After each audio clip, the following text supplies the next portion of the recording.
Hello friend, કેમ છો? બધા મજામાં અને મજામાં જ હશો. હા, તો તમે બહુ બધા એમ કહો છો કે દીદી તમારી તબિયત કેવી છે ને તમારા બેબીને શું થયું. હજુ બધા એમ જ પૂછે છે કે તમારા બેબીને શું થયું. તો હું તમને બસ એ જ કહું છું, મારી બેબી એક્સપાયર થઈ ગઈ છે.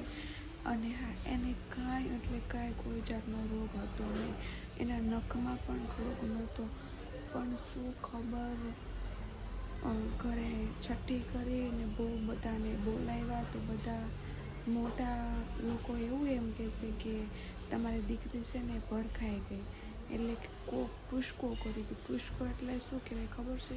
મને પણ નથી ખબર ટૂસકો એટલે શું કહેવાય, પણ એવું કહેતા હતા કે ટૂસકો એટલે કે જેને છોકરા ન થતા હોય અને અથવા કોઈને છોકરા થતા હોય અને આવીને વળી ગયા હોય ને, એટલે કે શું કહેવાય ઓફ થઈ ગયા હોય, એક્સપાયર થઈ ગયા હોય છોકરા આવીને, એ લોકો ટૂસકો કરે એવું બધા એમ કહે છે. તો ખબર નહીં છઠ્ઠીમાં કોણ આવ્યું ને મારી બેબીને ટૂસકો કરી ગયો. બસ હું એક જ પ્રાર્થના કરું છું કે અમારા કુળદેવીમાં ગેલમાં અને ધાડધાડા કૂતરા દાદા પૂંજાય છે. બસ એને જી ભોગે અને એક પેઢીને એને 7 પેઢીને ભગવાન એને પોગશે. હું તો એમ ભલે મારી બેબીનો એને જીવ લીધો અને એના છોકરા ઉજાડશે, એમાં કાંઈ હાવ હોય નહીં. તો બસ હું માતાજીને એ પ્રાર્થના કરું છું કે મારી દીકરીનો જીવ લઈને એના છોકરા મોટા કરે ને તેના છોકરા ખોટખાપણવાળું તો આવવું જોઈએ. હું તો એમ જ કહું છું, માતાજીને પણ એ જ પ્રાર્થના કરું. તમે એ જ કરશો. મારી દીકરીને નખમાં પણ રોગ નહોતો, તમે હાજી નરવી લઈ લીધી છે મારી દીકરીને. અને બસ હું ગેલમાં એ જ કહું, તમે મારી દીકરીને લઈ લીધી છે તો તમારે જ મારી દીકરીને તમારે પાછી મને દેવી પડશે. અને હા, તમે બધા પણ પ્રાર્થના કરો કે નહીં, માતાજીએ તમારી બેબીને લીધી છે, પાછી આપશે માતાજી, 100% આપશે. બસ તમે બધા મને હિંમત આપો એટલે હું હિંમત હારું નહીં. અત્યારે તો તબિયત મારી થોડી ખરાબ છે. જો અત્યારે અહીંયા જ સૂતી છું અને બહુ બધાના ફોન આવે છે ને મેસેજ આવે છે, એટલા માટે મારી વિડીયો બનાવવો પડ્યો કે નહીં આ છે વસ્તુ એમ. અને મારી બેબીને તો કાંઈ એટલે કાંઈ નહોતું અને બધા એવું પૂછે છે કે કેટલા દિવસ રહે. તો એનો જન્મ તો તમને લોકોને ખબર નથી. 17 તારીખે એનો જન્મ થયો હતો, રાત્રે 11:30 એનો જન્મ થયો હતો, 11:31 17 તારીખ 12/2024ના રોજ. અને વાર પણ સરસ મંગળવાર, તો મોગલમાં એ દીકરી આપી એમ પણ કહેવામાં આવે છે. મોગલમાંનો અને મેરડીમાંનો વાર પણ હતો સરસ. પણ શી ખબર માતાજીને શું દશો છે કે એમ પણ કહેવાય કે અમારી કંઈક લેણદેણ બાકી હશે માતાજી પાસે. તો અમારી ઢીંગુ લેણદેણ લેવા આવી હતી ને વહી ગઈ. બસ રમકડા જેવી ફૂલ જેવી છે ને ફૂલ કરમાઈ ગયું મારી ઢીંગુનું. બધા એવું કે તમારે નસીબમાં નહીં હોય, એમ કે તમારા નસીબમાં હશે તો ભગવાન પાછું આપશે એવું કે. તો કાંઈ નહીં, તમે બધા પ્રાર્થના કરો કે તમારી ઢીંગુ પાછી આવી જાય, જેવી હતી એવી ને એવી બસ.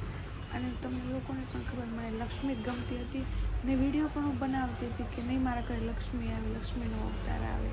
બહુ બધા મેં દીકરીના વિડીયો પણ બનાવ્યા, મારા ઘરે લક્ષ્મી પણ આવી. હું બહુ ખુશ પણ હતી, મારું ફેમિલી, મારા સસરાવાળા બધા જ ખુશ હતા, હેપી હતા. પણ મારી ઢીંગુ રહીને તો બધાને હું જ પ્રાર્થના કરું કે ભગવાન પાછી મને ઢીંગુને આપે, એટલે કે મારી કૃષિકા દીકરીને પાછી આપે અને અમે બધા પાછા ખુશ થાવી. કેમ કે અત્યારે જેટલા બહુ દુઃખી છે એટલા ખુશ કરી દો. તમે બધા સપોર્ટ કરો અને તમે બધા પણ પ્રાર્થના કરો માતાજીને કે નહીં તમારી દીકરી પાછી આવી જાય. કૃષિકા ગઈ એ જ કૃષિકા પાછી આવશે. ને હા, તમે લોકો ડિટેલમાં પૂછતા હતા કે કઈ રીતના થયું, તો એને ઘરે લાવ્યા ત્યારે કોઈ જાતનો કાંઈ રોગ હતો નહીં અને મારે એકદમ નોર્મલ ડિલિવરી થઈ. સિઝર પણ નથી થયું, સિઝર પણ નથી કર્યું. નોર્મલ ડિલિવરી થઈ એટલે સાંજે 11:30 જન્મ થયો અને સવારમાં 12 વાગે અમને રજા પણ આપી દીધી હતી બેબીનું. ને મારું ચેકઅપ મોર્નિંગમાં કર્યું અને બે નોર્મલ હતા. મારી દીકરી તો બેને રજા પણ આપી દીધી અને અમે ઘરે પણ આવ્યા. ઘરે સરસ એના માસી ડેકોરેશન કર્યું, પછી વિડીયો ઉતાર્યા, ફોટો, કેક લાવ્યા, કેક કટિંગ કર્યું ઘરે. કાંઈ એટલે કાંઈ રોગ પણ નહોતો અને બસ 2-3 દિવસ રમી અને બસ સાંજે મારા પપ્પા આવ્યા તો ઢીંગુ આમ હાથ ઊંચો કરી તો પપ્પાને આંચકી આવે છે. તો મારા પપ્પા કે હાલ ને આપણે દવાખાને લઈ જઈએ, તને વહેમ છે તો આપણે દવાખાને લઈ જઈએ. તમે મારા પપ્પા ફટાફટ હોસ્પિટલ લઈ ગયા. 3 દિવસ કાચની પેટીમાં રાખી અને એ ડાયમંડ હોસ્પિટલમાં એવો નિયમ છે કે તમારા બેબી સામું કાચની પેટીમાં હોય, તમારે સામું પણ ઊભું પણ નહીં રહેવાનું, બહાર બાકડો છે ત્યાં પણ નહીં બેસવાનું. ઠેઠ બજારમાં બેસો તો એવો કોઈનો જીવ હાલે. પોતાનું બેબી હોય અને તમે બજારમાં બેહો તો એ લોકોનો તો એવો નિયમ હતો કે તમારે બજારમાં બેહવાનું. તો ડાયમંડ હોસ્પિટલમાં મહેરબાની કરીને કોઈ જાતા નહીં. એકદમ પૈસા કમાવાની હોસ્પિટલ છે. અમને તો એટલે જ આમાં ગૌતમ તો એમ કે તમારી બેબી અંદર હતી ને ગૌતમ બહાર એવું બોલતા હતા કે હું હોસ્પિટલ તોડી ફોડી નાખું, પણ મેં કીધું નહીં, આપણો જીવ અંદર છે. આ લોકોનો ભરોસો ન કરે, કાંઈ ને કાંઈ ઇન્જેક્શન દઈ દે. પણ શી ખબર મારી ઢીંગલી અને એ લોકોએ શું કર્યું, કાંઈ વાંધો નહીં.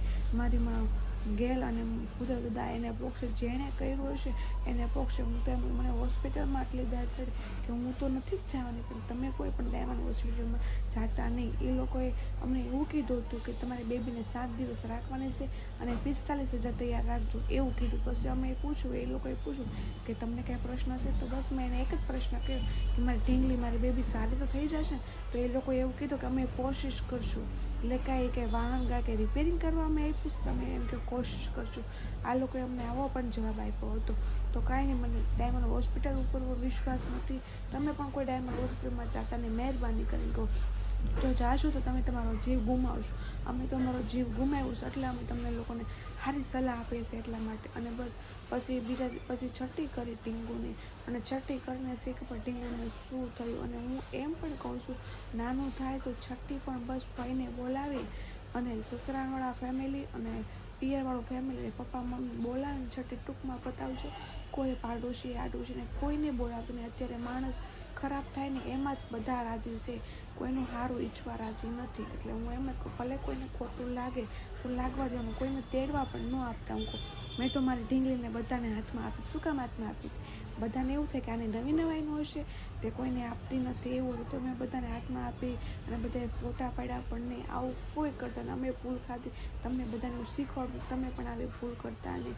જો તમે ભૂલ કરશો તો તમે તમારો જીવ ગુમાવશો. અમે તો અમારો એક જીવ નાનો ફૂલ જેવું મારું રમકડું વહી ગયું છે, માએ લઈ લીધું છે. પણ બસ મારે એક જ પ્રયત્ન, તમે લીધું છે તમારે જ દેવું પડશે.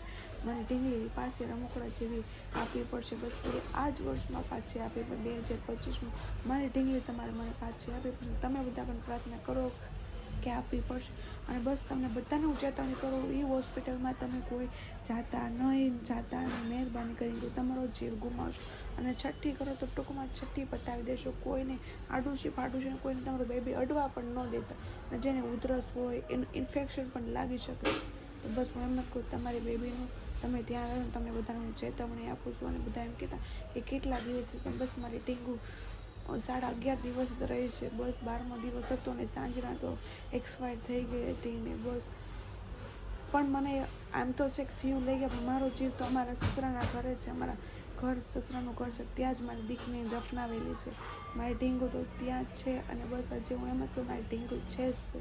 ભલે આમ નથી પણ આમ બધે દિલમાં બધે છે અને આજીવન રહેવાની છે. બસ બધા પ્રાર્થના કરો કે બીજી ઢીંગુ આવી જાય.